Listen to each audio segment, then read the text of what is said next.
Good afternoon, and welcome to Hudson Institute. I'm John Walters, President and CEO of Hudson. I'm pleased to welcome you here to this excellent discussion on China's influence operations in the United States, and most importantly, how to counter Beijing's malign influence. This event is the latest installment in a House Intelligence Committee series, Beyond the SCIF, an effort to try to talk to the American people in the open about some of the pending and important intelligence issues to make sure that we still have a government where the public is informed and able to understand what the problems are and what the solutions are that government is dealing with. I want to commend our chair today, Congressman Mike Waltz, and his colleagues for doing this. I think it's something that's too frequently not done enough of, that is talking to the American people about important pending policy issues. As I said, we are joined today by the esteemed member of Congress, Mike Waltz. He will moderate today's discussion. He represents Florida's 6th District. He is a decorated combat veteran, first Green Beret to serve in Congress.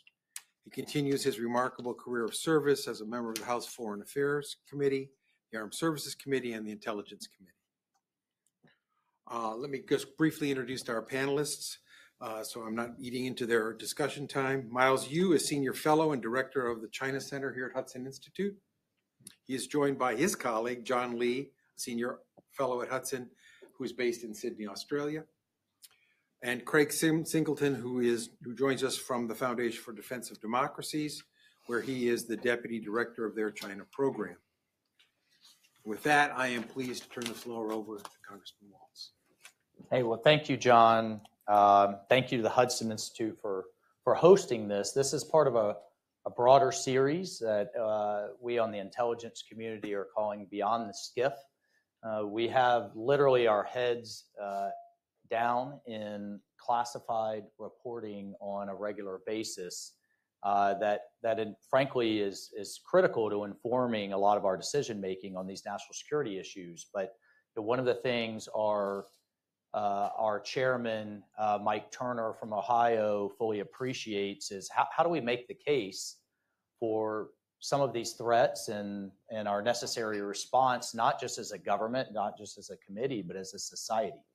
And one of the issues that we've talked a lot about is that to counter the threat we currently are facing, I and many others would argue is perhaps one of the most critical in our nation's history.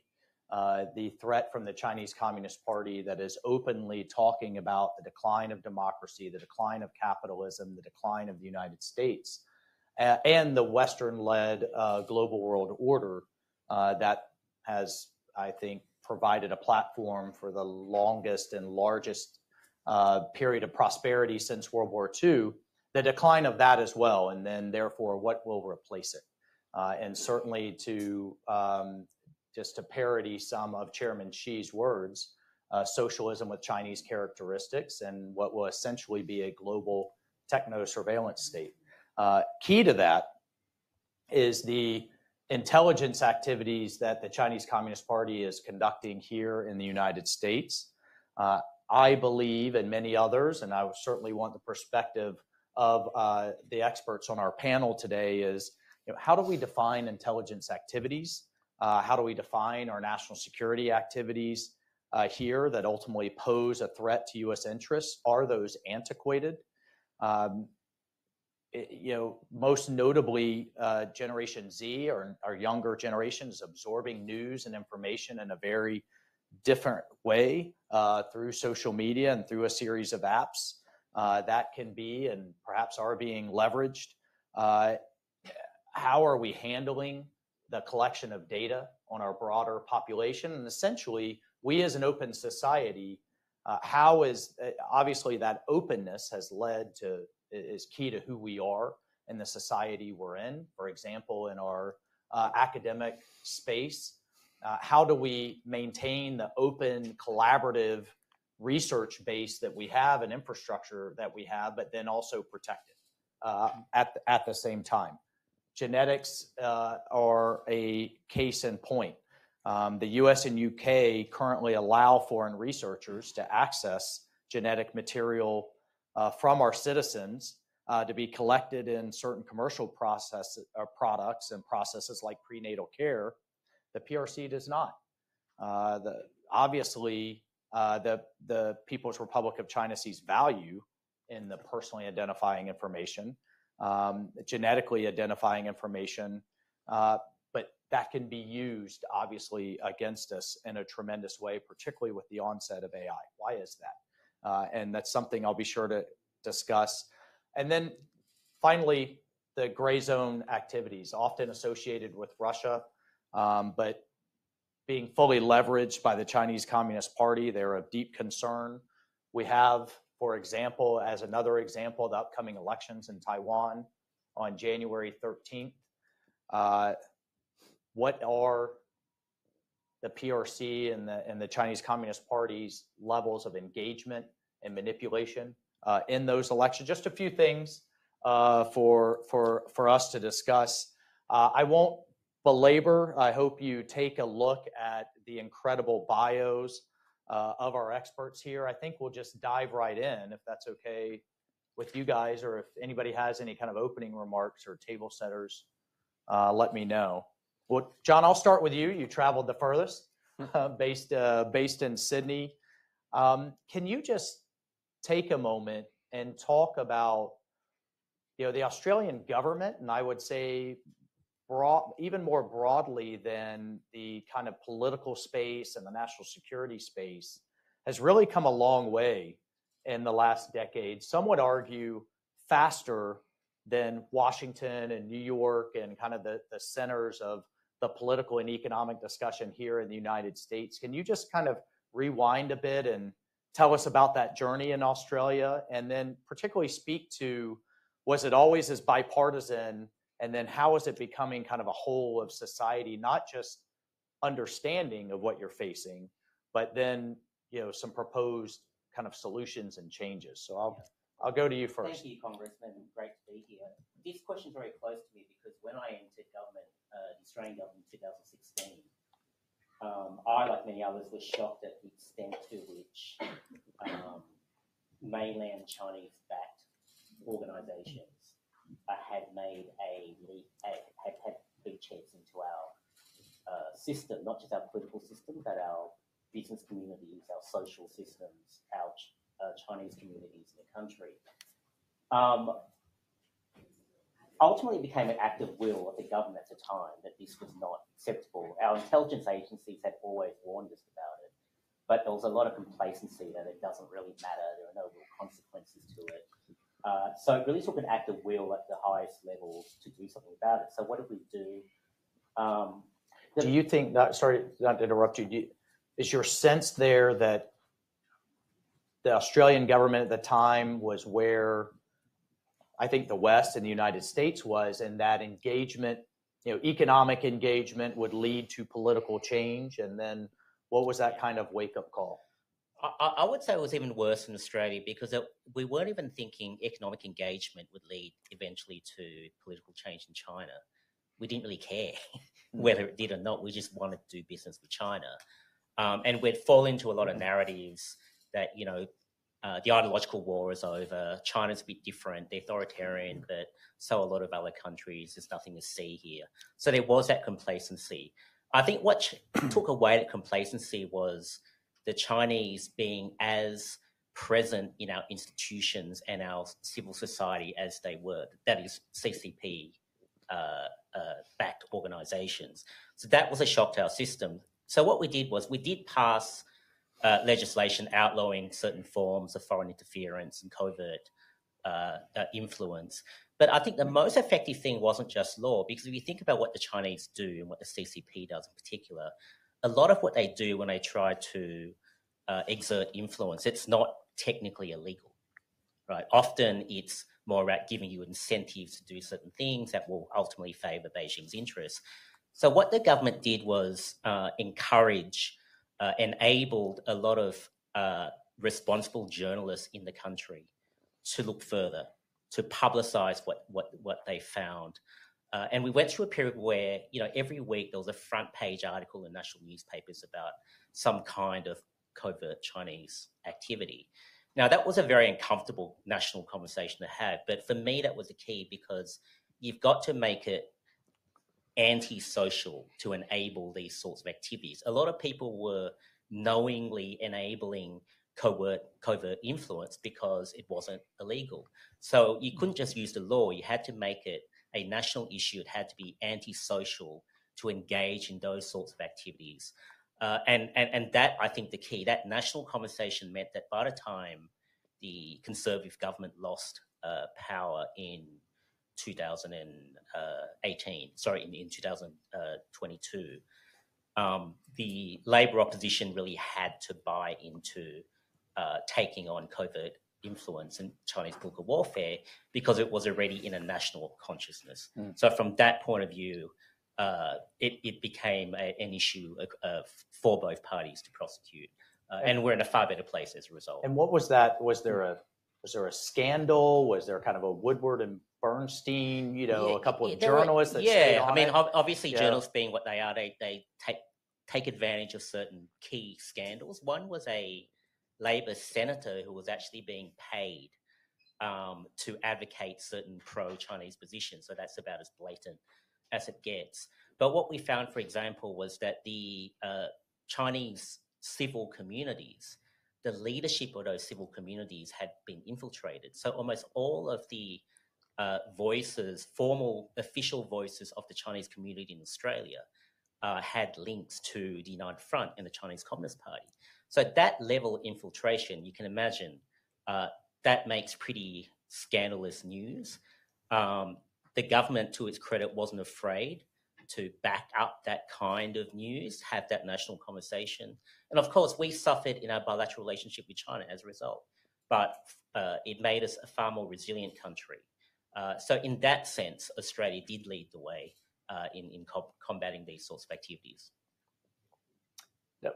Thank you for that. And I want to loop back around to the kind of getting into where are you now, and the kind of the so what are you doing about it, and what are you finding effective, because that's certainly where we are in that point. That's one of the reasons I think the legacy of this particular Congress and the House. Yes, it will be the Speaker's race. That will certainly be there, but I think an important legacy will be the China Select Committee that my good friend Rep. Gallagher is chairing, and then how do we address that, as a society. But before we get to that point, Miles, I'll go to you. We were talking in the back about something I mentioned in my opening remarks, in the sense of how we in our institutions here treat information, how we classify things, how we define espionage, and how that's very different than how the CCP looks at it, and how, and we need to stop projecting our system onto them and recognize how the CCP looks at it. Can you speak to that? And yeah, thank you, Congressman, and I thank you for your service, and it's tremendous contribution to this country's security. I think one of the issues that we face nowadays is that we Americans used to think that this country was created with this pretty sacred creed that all men are created equal. So we treat human conditions as the same, universal. So by a similar logic, if we give equal opportunity to other countries like China, they will behave the same. That actually is different right now, because this country is rethinking about the nature of the regime. That regime is a Marxist-Leninist Communist Party, which basically has a very different ethos of operations. In the sense of espionage intelligence, the Congressman you asked me about, of course, for countries like China, they all have the traditional cloak and dagger services, which is professionally defined as spies, intelligence officers. But in the sense that China is a Marxist-Leninist, is ruled by that party. That party is highly organized, very disciplined. So in other words, when we talk about whole government effort to do something, China is. So in the sense that every single person who is sent by the Chinese government overseas, they all carry some element of information gathering and inference operations. So that is slightly different from the traditional tradecraft of spying and espionage, but it basically serves the same purpose. When opportunity occurs, when there is opportunity to collect information, and they'll do it because all the information everybody's doing, professional or non-professional or United Front workers, they all funnel to the same central deposit in Beijing. So that's why it's very different. In the West, in the United States, who is a professional spy paid by the intelligence committee of your organization, and that's very clearly defined. So in China, it's very hard to make that distinction. That's where also part of the paranoia comes in the West, because it's very hard for us to treat who's actually professionally doing whatever supposed to be doing, and who's actually carrying the general order of the Chinese Communist Party. So everybody sent here by the Chinese Communist Party carries some kind of purpose beyond their professionally designated job description. So how do we deal with that? I mean, you've got, what, on average, 400,000 students in our research institutions. In some briefings, and we have this number that is now available in the open, we have 8,000 researchers in our national laboratories. I mean, essentially, if everyone is a collector, then how do we deal with that as an open society? Every conference, every business exchange, everything is a collection opportunity, and we can't necessarily wall off the country. I would say that to deal with a country that has been designated as an adversary, the most important thing is that we have a higher sense of vigilance, right? So not everyone is a spy, not everyone is doing something that is legally reliable. So some of them is open sources, right? You can do it, but which brings to the question of vetting, and we must have a higher sense of internal security. In other words, what is considered a national security information, we have to guard it very, very carefully. So, and in terms of employment of foreign nationals, we have existing laws. Those laws must be strengthened, and the vetting process has to be very, very rigorous. And I think, this nation has been constantly doing a better job after some disaster happened. You see Pearl Harbor, you see 9/11, but we have to do this kind of a higher level of vetting and sense of security before some next disaster happens. So that's why I think we should have a well-established sense of, I would say, security check and all things. And in the meantime, we should trust the legal system of this country. We can basically, if some violation will occur, we can send that person through the process of court proceedings, and the court might find that person innocent or guilty, but we do have the process in place. So, to me, I think this is a key question that we're struggling with, right? As a government, I can't tell you, I won't name the institutions, how many institutions I've sat down with that are doing critical research in advanced materials, nanotechnology, and they push back and say, look, we want this talent.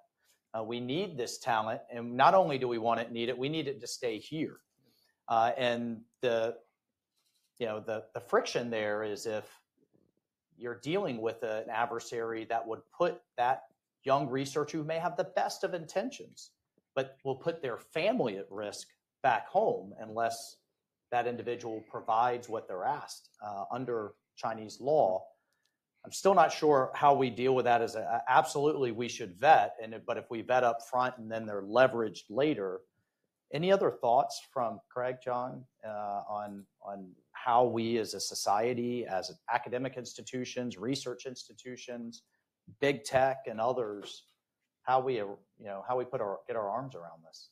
I was really sort of heartened to see the passage last week of the Deterrent Act in the House, a bipartisan piece of legislation specifically aimed at increasing transparency around foreign adversary donations to U.S. universities, particularly in the research space.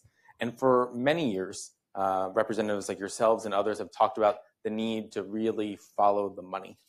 And we really need to understand these opaque research partnerships that exist, because we're increasingly seeing that those joint collaborations have resulted in direct contributions to military-civil fusion, China's military modernization, and it's around the country.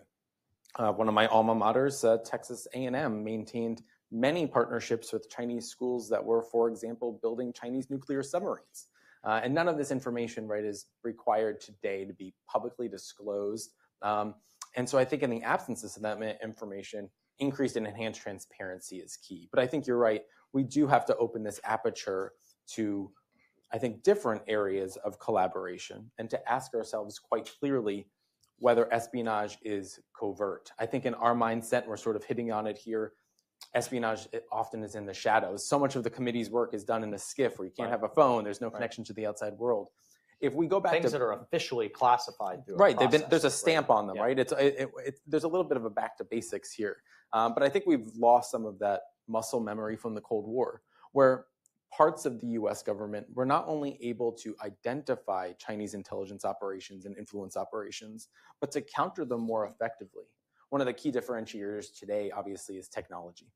And really thinking through whether we need to modernize some of the laws that exist and some of the regulatory regimes that exist around Chinese technology platforms, not just the TikToks of the world or the ability of China to smash and grab data, but controlling the digital architecture of the future and all of the data that flows amongst it. You mentioned genomics and genetic research, huge issue. Dual-use technologies. We have to sort of go back to understanding, are we allowing unnecessarily the transfer of sensitive emerging technology, particularly technology funded by the US government through CHIPS and Science Act, without appropriate safeguards? And I think that's a conversation that we're sort of entering into today.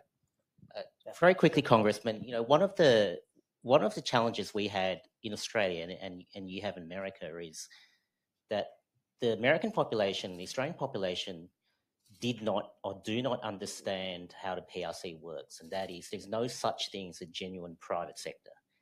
Everything you do in China with anyone can potentially be used by the CCP to advance its own interests.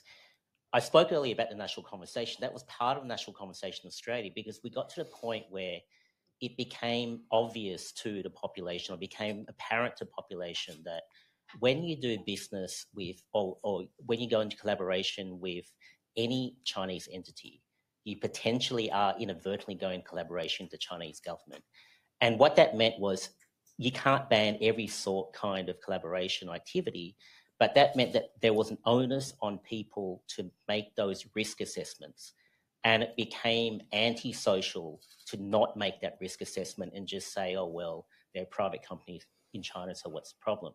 And that's part of the defense that we need to have, that individuals and individual companies in America have to have no excuses in making those risk assessments and understanding that when they're dealing with any Chinese entity or individual, potentially you're dealing with the CCP. Let me just add a little bit to what my co-panelists have said. There are people coming from China who initially have no government mission. They're not the Communist Party members. They come here for school. They come here to do legitimate business.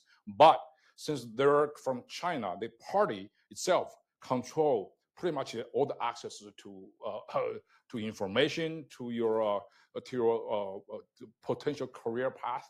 So that means they're open to all kinds of coercion by the government. So once you're enter into a position of importance, either in the technology sector or the academic sector, the party will come to you because you might have relatives back in China. You might have to get a visa back to China. So they control a lot of opportunities over there. That gives the Chinese Communist Party a lot of power of coercion. And this is something that I think the US government should consider, how to encourage disclosure when this happens, how we can legally protect those people who are being sort of coerced by the Chinese Communist Party for nefarious purposes, and how to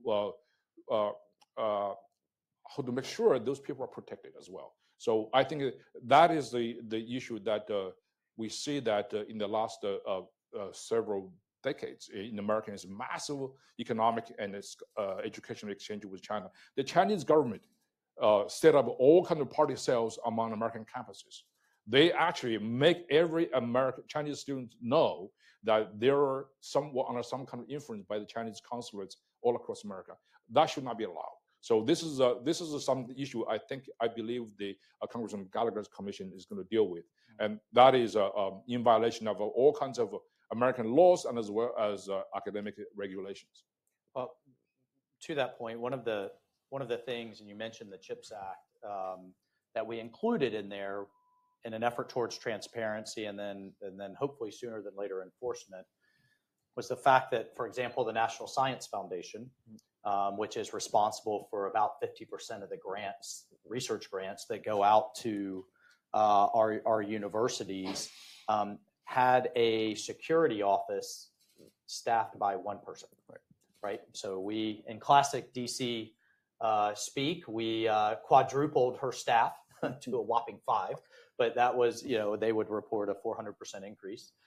So we not only increase their abilities, but we increase the tools. They can see the contracts that someone, purports to have. We have mandatory training so that researchers, American researchers and professors, say, I didn't know. But I think we have a long way to go. And that's why I'm so fascinated by Australia's journey to get that kind of whole society awareness, but then action on it. Miles, I wanted to, and then I have a question directly for you, Craig. Flip the coin for a second. Can we, and if the answer is yes, how can we influence broader, I think, Chinese popular perception of its own government, of the West? And this is why I start with can we. Are there fissures there between the elites and Xi? Are there fissures? Obviously, we have brutal oppression going on of, if you look at 90% of the country's Han Chinese, that's around 300 million that are not. Obviously, the Uyghurs get a lot of attention, but you still have ongoing repression in Tibet and other non-Han Chinese, the populace there. And as I heard someone recently say, the thing that Beijing fears the most is not another stealth bomber; it's their own people. And how do we think about that? And should we? And that's why I start with the can we before the how we. We absolutely should, and we absolutely can. We have so many opportunities that we have missed, squandered in a certain sense. Let me just say this. I always say this, that the U.S.-China relationship should never be just a bilateral relationship. It should be trilateral relationship. It should be U.S. government and Chinese government, because they control the government. And it should also be the U.S. and Chinese people, because the Chinese people and the Chinese government, they were completely different things. When I served in the previous administration, the single most violent reaction against the United States was one sentence uttered by Secretary of State Mike Pompeo. That is that in one of his speeches, actually on the Hudson occasion in October 2019 in New York, where he was given an award, he said in one of the speeches, he said, you know what, the Chinese Communist Party and Chinese people are two concepts. The Chinese reacted with a violent... Say that again? The Chinese Communist Party and Chinese people are two different concepts, something to that effect. That's the most important, because that's basically the reality of China. The Chinese government and the Chinese people, they're totally different things. Now, we used to hear the Chinese government said a lot that whatever we do hurt the feelings of 1.4 billion Chinese people. The Chinese government, they are not saying that anymore. You don't hear that anymore. Because if they amplify that message, the people will not agree with it. So that's why they will face a lot of domestic resistance to say that.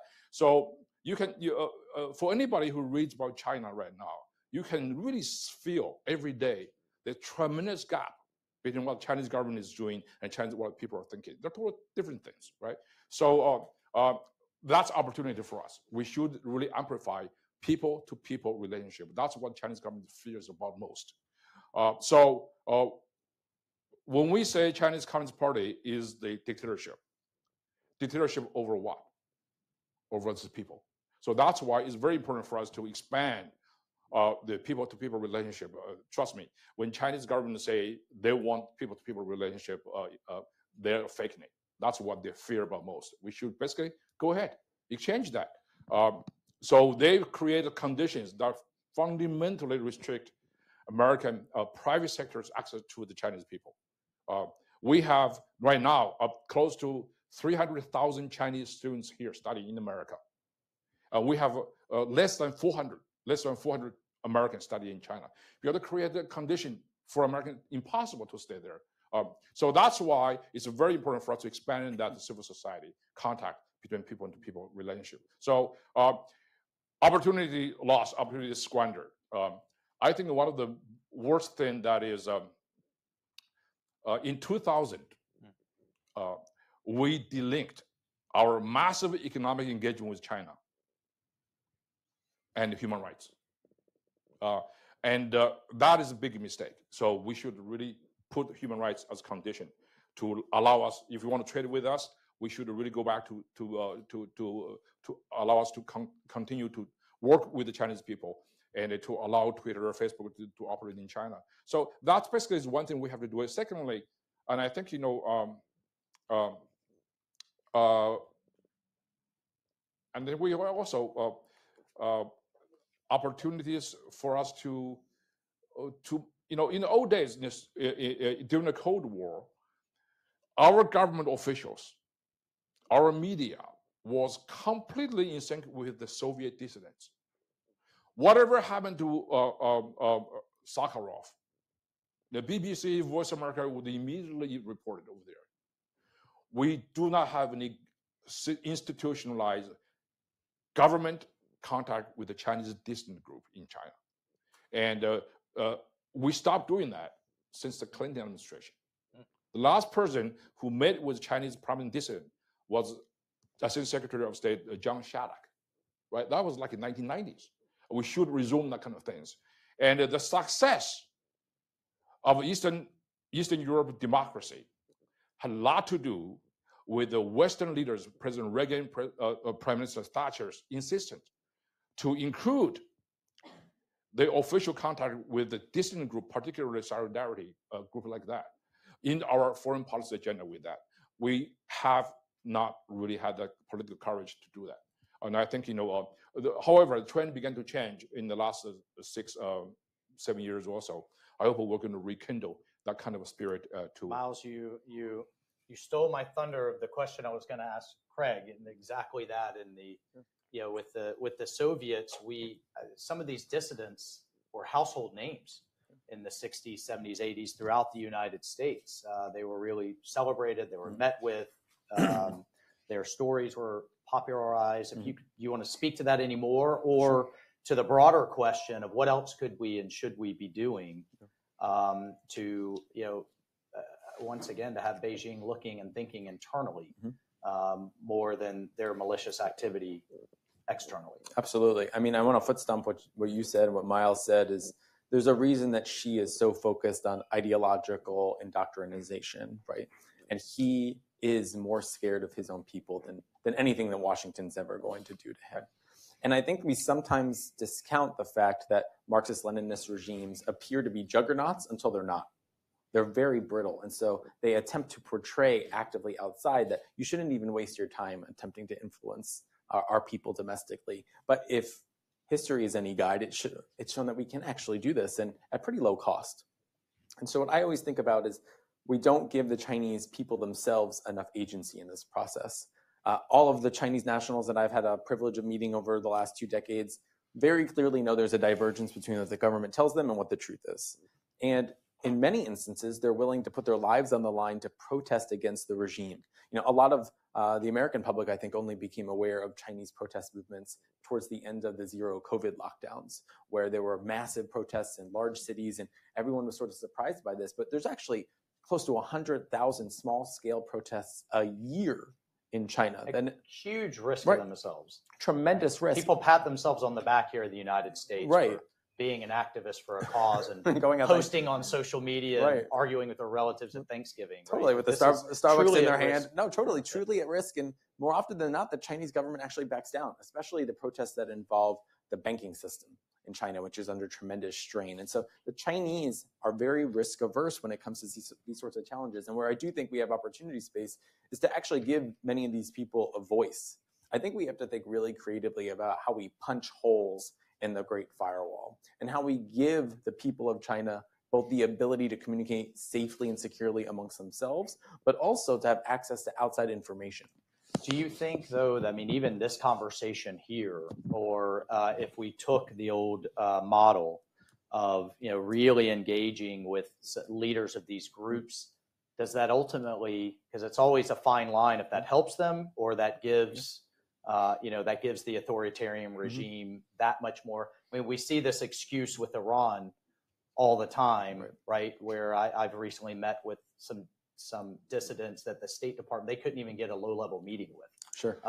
But as soon as I take a photo with them, that's kind of beat over the group's head. So you think on balance, though, it's something we should do? I think more often than not, the Chinese nationals that we're dealing with and dissidents in lots of authoritarian regimes have a better sense for their security and risk tolerance than we do. And I think it's sort of inappropriate for us to say, well, there's too much risk that can occur to you to defend your liberty and your freedom. And I often suspect that's an excuse, that we apply that as an excuse towards not helping these groups. And we saw that, I think, to a devastating respect in Iran when there were large protest movements that the U.S. government failed to give any support to. The Masa Amini protests. Absolutely. Rhetorical or logistical Green support. Movement, 09. All gone, all wrapped up. And I do wonder whether in places like China, where the technological innovation is sort of the differentiator, a lot of these... well, the biggest differentiator is everybody's making money, right? Well, not many people making money in Iran, but they certainly are. So, well, they want to make I'll money. open this up because it's one of my favorite topics is the hypocrisy of many of our corporations here that like to virtue signal with their social justice contributions here at home, but have no issue turning a blind eye to an ongoing genocide as described by not just the last administration and reinforced by this one as well. With, we've just had a bit of a kerfuffle of the silence of women's groups as it pertains to Gaza and Hamas, but how about the silence of women's groups as it pertains to mass state-sanctioned rape and sterilization and abortion campaigns when it comes to the Uyghurs? So how do we get beyond that? Or how do we address that here? And I'll open that up and I'll certainly welcome Australia's perspective. Can I just make a quick comment just about messaging? Sure. The West, the United States and the West more generally, we don't really engage in a battle of narratives.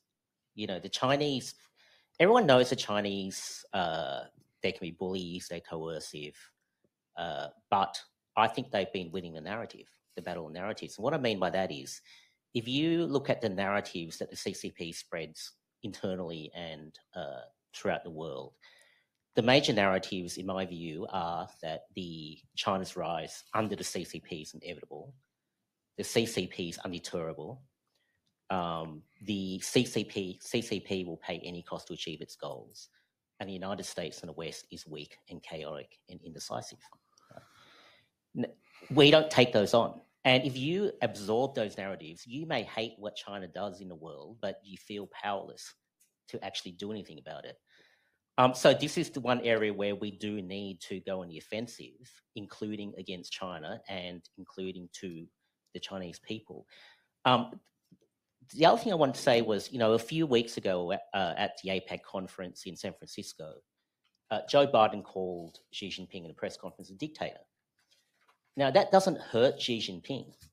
But what would hurt Xi Jinping is if Joe Biden had said Xi Jinping is an incompetent and corrupt dictator. It's that incompetence and corruption of the CCP that we need to expose. Because if the CCP is believed to be competent, orderly, and doing what it does for the benefit of the Chinese people, which is what it tells its own country, it doesn't matter that Xi Jinping is a dictator. So what we need to do is expose that facade that he's a successful and corrupt-free dictator. And these are the sorts of offensive messages that I think the United States and the West needs to embark on. And I think, which has been mentioned, we lost that desire to do so after the Cold War because we thought the Cold War ended. For the Chinese, the Cold War hasn't ended. Can I add to that? Please. So, John, you're absolutely right. The sense of Communist Party's infallibility, the sense of socialist triumphalism. Everybody grew up in China. You have to read the kind of stuff. This is a classic of Marxist-Leninism. That's why Chinese Communist Party exhibits such hubris. That's their conviction, right? So that's domestic. But I'd like to address this kind of narratives that Chinese Communist Party is trying to spread globally, influence the global opinion. One of the several ones. One is that the world's problem is just between China and the United States. United States. Which word? The world's problem, the fundamental problem, or the fundamental contradiction of the world today, is U.S. versus China. So that's why they want to have a summit and make it like as big as a cosmic phenomenon. So they're trying to create a narrative. Should we have not had that summit? So that we had that. Well, that's why we fall into a trap, because the reason why they want to hype up this supremacy of the U.S.-China as the most important issue of the world is to hide the fact, the reality that it's not the China versus the United States, it's China versus the rest of the world. So that's why China is incredibly notorious along in its region. Every country bordering China has some problems. You name it, right? South Korea, Japan, Taiwan, India, Vietnam, Philippines, you name it, right? But they try to portray all the things as has nothing to do with those countries, with the United States. So that's why this narrative is not about the United States. It's really about China presents a different model of governance that's contradictory to the prevailing global order. So that's the narrative that is trying to spread very, very seriously. Secondly, Craig mentioned this whole thing. U.S.-China relationship is in big trouble. It's frozen. And it's all because of the United States. We never consider giving the Chinese Communist Party the primary agency in deciding the nature and direction of the bilateral relationship. It's not us. And this kind of idea that somehow if the United States government changes tone, its harshness towards China, somehow the bilateral relationship will improve is total nonsense. It also appeals to the kind of a narcissistic ego in Washington. I think we're so important. If we can change our attitude, things will change for the better. That's not the case. Every single time U.S.-China relationship gets worse, it's always the Chinese Communist Party's policy, their words, their actions at fault. So having a whole string of cabinet officials traveling to China on their soil, on their terms. That's right. So this is the narrative. What you would have advised. This is the narrative they try to drive that home. That is, as long as Washington changes tone, as long as we're nicer to a bully, the bully will stop being a bully. And that's in the 1930s. We have a dirty word for that. We call it appeasement, right? And next one, I think is very, very important. The narrative the Chinese Communist Party is trying to convey to the world is somehow China's engagement with the rest of the world is the win-win situation, a scenario. The Chinese Communist Party never believes that. We define this relationship as a competition. Competition is a very flawed concept because it assumes two things, which are all problematic. Number one, there is the two sides, all competitors would abide by the same set of rules. China doesn't, right? Win-win situation. Competition also assumes that somehow we must have one winner ultimately.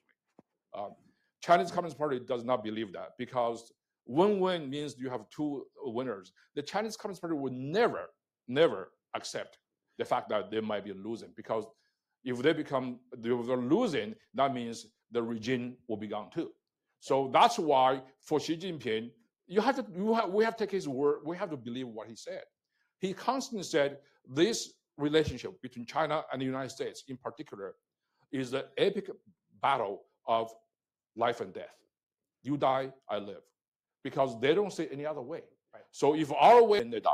So this is why competition is not a win-win. It's not a soothing scenario. So that's a narrative. You're speaking to one of my pet peeves, which is the competition language, which sounds like two countries in the Olympics trying to win a medal when this is an existential battle. And then the military kind of, Pentagon speak of that pacing challenge.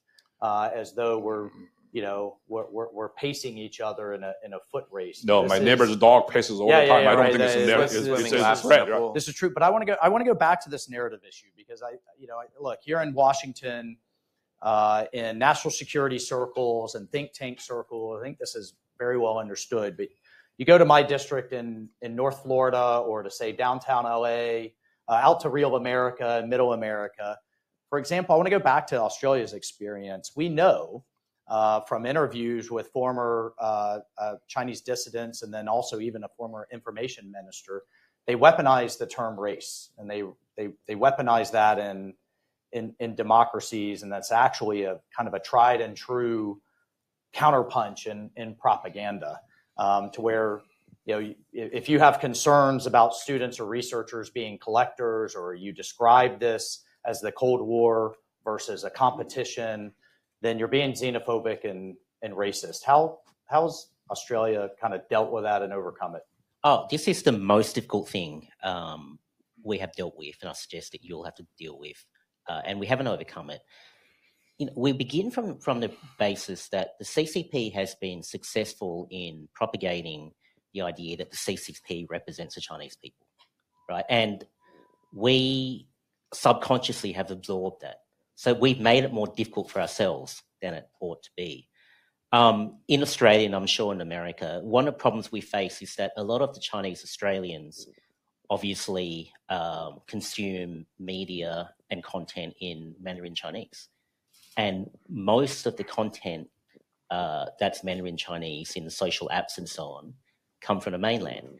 Now, not all of the content is it's not directly content from the CCP, but it's certainly been monitored and regulated by CCP. So if you're a Chinese Australian, I dare say a Chinese American using WeChat or whatever to get your news, you're getting a very filtered version. Now, sometimes they can work out that, that bit of propaganda is absurd and unconvincing, but sometimes they can't. So that's the one of the things we face. It's that Chinese content element. The second element is that what we found in Australia is that the more Chinese Australians engaged with Australian institutions, other communities, the better they spoke English, the more able they were to work out what was propaganda, but also, and we've got some data to show this, the more their views were broadly aligned with the rest of the Australian population. Whereas the more Chinese communities existed in their own communities, consumed their own news, had their own conversations, the more their views were aligned with the interests or the views of the Chinese Communist Party. So this is a problem or challenge that's very difficult for open societies. You can't force people, just to socialize with other people or to do things with other people, engaged in institutions. But what you do want to try to minimize are self-contained enclaves of communities, whether they're Chinese or any other communities, that do not engage with other aspects of society or other institutions in the country. And if you can achieve that, then a lot of times the problems will sort of solve itself. But if you don't achieve that, then it just opens the door for organizations like the United Front to do what it is they do when it comes to influence in other countries. I just shift the conversation. We've got about 10 minutes. I just want to talk allies, and then I want to open it up to anything that you want to be sure that the audience and everybody watching really absorbs, and what I think is these issues that we're talking about will define the 21st century for us. But Craig, before I go to that, let's just talk allies for a moment, because I think we fall into the Washington trap here of speaking to governments. I can tell you just my experience this year in speaking to a very senior Philippine government official, or actually a group of them. One, I kind of threw it out there on the table, as I'm known to do, that if we have some type of conflict in the Taiwan Strait, where will the Philippine government be? And one smacked the table and said, the United States will not drag us into a conflict with China. We have, with the Chinese Communist Party, we have, for all kinds of reasons that person listed. And then the other said, I disagree. We know that first it was Tibet, then Hong Kong, next Taiwan, and then us. So can talk about that. You have a lot of experience in the region, that kind of regional component, not just with the governments, but with the business community and the people, because I've seen just sitting on armed services, we make all kinds of assumptions on overflight, basing, access that are going to be critical. In the wake of Ukraine, I think we're even making more assumptions. We don't have a NATO structure in Asia. So can you kind of speak? I know that's a lot. But can you speak to that for a minute and, and what we should be doing? I think one of the things that we've hit on here is that the Chinese Communist Party is capable of some central long-term planning because there's no alternative. And the benefit, but also one of the challenges of democracy is that we have elections. And so you really have to understand that Chinese political warfare is aimed at undermining democratic governance. And part of that is eliminating, if not corrupting, alliances between countries like the Philippines or Japan and the United States.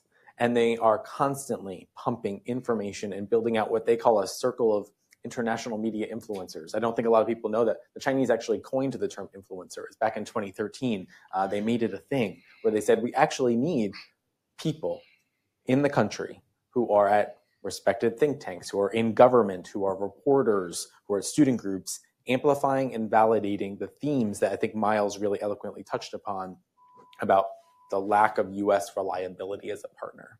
And this is a key theme that we're seeing play out today in Taiwan's upcoming election. And I think Taiwan often serves actually as an incubator of sorts where China pioneers these new tools of political control, and then we see them exported in different ways to other countries. Now, the content's sometimes different, but the capabilities that they're sort of beta testing there, you start to see them pop up in places like Southeast Asia and the Philippines. And now we're getting better, I think, at forensically understanding and analyzing them.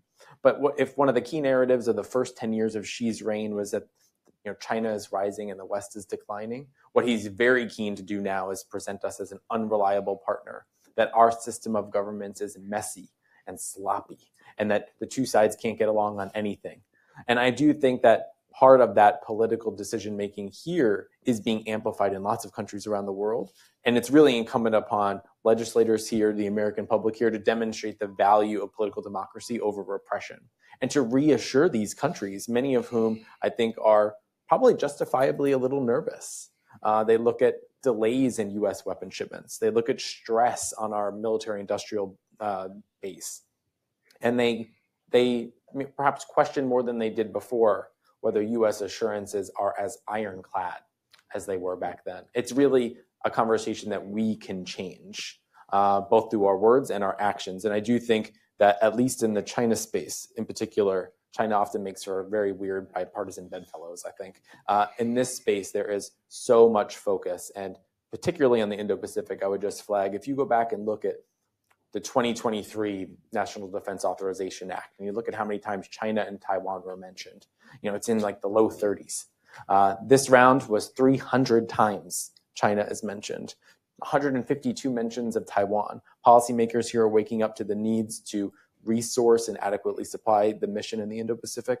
I think through words and actions and following through, we're actually in a very good position to convince local populations that we are there for them, that we're a Pacific power, and that we are not going to let China just sort of steamroll them. Great. Well, in the 5 minutes that we have remaining, John, I'll start with you. What do you want? What's the key takeaway? And what is? If we're looking at the CCP's ability, tools, and our prospective response, what should we walk away from this last hour with? And then I'll go to you, Miles, and conclude with you, Craig. Thank you. I go back to my initial comments, and that is the best defense and attack we have is for our populations to actually understand what the CCP is and how China is ruled. Because if our populations understand that, then they will make decisions independent of legislation or government that are more responsible in the national interest. But if our populations think that China is just like any other country ruled by any other authoritarian power, then they will say there's nothing to see here. We don't need to behave differently. We won't support so-called extreme measures by the government that are poking China in the eye. So I think that's a big challenge. There's a bubble of agreement on the panel here, but the problem is that the population doesn't think about China or doesn't understand the way China is currently ruled. Or they like to go to Walmart and buy cheap stuff. Yeah. Right. Yeah. And kind of how does that factor in? Right. I mean, do we look at more of a protectionist approach? Do we look at, and how's because Australia has a number of codependencies, right? When both its supply chain and its economy. When I was in government, I know this is very hard to do. Is it kind of a made in China, put it down approach? No, the framework I had I tried to promote when I was in government was, it's not about whether you engage or disengage with China. You've got to think differently now. You've got to think in terms of relative terms, relative gains. So if you're engaging with China, who benefits more? Who benefits less? So it's an inherently rivalrous, competitive mindset that I think we need to have. So because there will be some areas where we can't disengage with China. We can't pull all supply chains out of China, but we've got to ask that question, who benefits more? Because that's how China thinks about us. When it interacts with us. And so that's how we need to think about China. Struggling to get Wall Street to think that way. But when they lose money, they will. But that's they have to lose money. Fair enough. I think what do you think? Number one, this is the winning fight over narratives. So, America must have our own narratives. We must believe in our own system, the virtues of democracy. If we have doubt about ourselves, we can never win. So that's why it's very important to understand that domestic discussions about the inadequacy of our system is healthy, because everybody wants America to be a more perfect union. China is spreading this false narrative that somehow democracy is chaos, democracy is bad, their model of governance is better than ours. That's total nonsense. Number two, we must really study the weaknesses and the vulnerability of that system. The Chinese Communist government looks very strong. They try to present that message. But that government basically is based upon the suppression of free expression and the interest of the people. So they are paranoid about their own people. So that's why we have to connect the forces of good. The internal issues, particularly the economic issues that Xi is facing, causes him to slow down and look inward, or to, typical of the dictator playbook, create an external crisis to distract? Where are you on that kind of debate? All economies are facing some kind of problem from time to time. We have a problem. That's basically the natural fluctuation of market-based economy, up and downs. China's economic problem right now is institutional, is systemic. It has very little to do with the market fluctuation. A lot of things were caused by the policies. The Chinese fundamentally is a non-market economy, so we have to look at it that way. That's why I don't think he's going to play the game, because he's facing some real structural problem. And the question is, how do we animate the people inside the forces that sort of freedom-loving? And we also have to understand, America has enormous inspirational power among Chinese people. They aspire to our system. So that's why it's very important to have a better American narrative to combat that. In the old days, we have a USIA, Information Agency. We do a lot of incredible work. It's about the war of opinion, public. It's about war of hearts and mind. We did a great job. We don't have that sort of centralized, well-organized organization like that to combat this Chinese Communist Party's influence operation overseas. That's why it's very important to boost our morale, to have increase our self-confidence. That's the only way we could win. As Winston Churchill famously said, American democracy is the worst system of government in the world, except all the others. Right? We have our flaws, and there are days in the House of Representatives. I'm certainly in the middle of the sausage making, but it is. You're absolutely right, and I think what I'm hearing you say is, don't be afraid of American exceptionalism. Yeah, America is very unique. Look at how much influence we had, in Asia Pacific in the last 70 years after World War II. We changed some of the countries. Japan, right? And we influence, become democracy. We influence many of the countries since 1980s. Many of the dictatorships have become democracy, mostly because of our influence. The Philippines, without Americans' intervention in the 1986 election, I mean, the Philippines probably will still be a dictatorship, right? And after that, it's a wave of democratization in Asia. It's all influenced by the United States, South Korea, Taiwan, you name it, right? It's all because of our influence, whether we plan that way as a result of policy or not. But the existence of the United States really is a beacon of hope for a lot of people in China. So I hope that we should create a much better narrative and do not be just self-defeating. Greg, I'll let you wrap it up and take it anywhere you want. No, it's hard to beat that. I mean, I think there's a real focus both on defense and offense. We're just starting the conversation about defense. That's what stricter transparency is about. That's what perhaps outbound investment is about. These are great and important conversations, but we have to shift mentally, I think, from defense to rollback, right? There's a real cognitive difference between trying to contain China and learning how containment failed during the Cold War, and then systematically attacking the key pillars of the Chinese Communist Party's strength. The economy seems like a tremendous opportunity for us. Part of the Chinese narrative, right, is China is rising, the West is declining, our economic model is superior. What we're seeing very clearly right now, and there was a great report by Tom Duesterberg, who is here at Hudson, he just put out a phenomenal report that talks about the massive challenges facing this economy. And if there are things that we can do, I think, to exacerbate some of those problems in ways that don't boomerang back on us, and thus far have not. China's collapsing economy has not impacted our economy. I think our economy is arguably going a little too hot.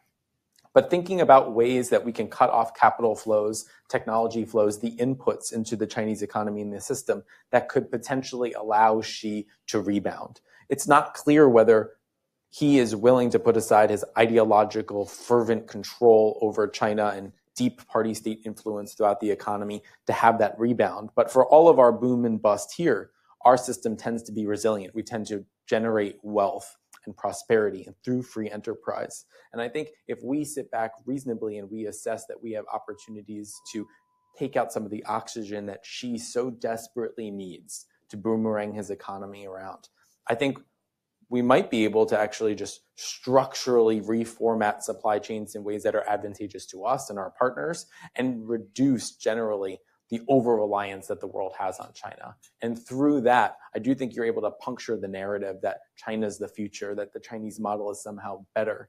A lot of that restructuring, and I think there's a growing like-minded understanding with partners and allies that that's possible. It's a lot of hard work. You just start to map out some of these supply chains, and we just did a big report on Chinese batteries, and I have to tell you, it's sort of frightening, the structural dependencies that we have on them there. But it's going to be... Or even how our policy is enhancing, exactly. Like, why are we doing this counterintuitively? I think if we sit back and we do ask ourselves, and Miles hits on it, and I think the Australians have done this reasonably well in certain sectors, is we don't need to take steps that strengthen the Chinese economy. What are those steps? Where should we be? What does industrial policy look like? I think it's a really exciting time to sort of unfortunately, we're out of time. You're tapping on something I think we could spend another hour on, which is our policy incentivizing and actually creating dependencies on China because of other agendas like the climate agenda in this administration? But you all, I think, have hit incredibly well on the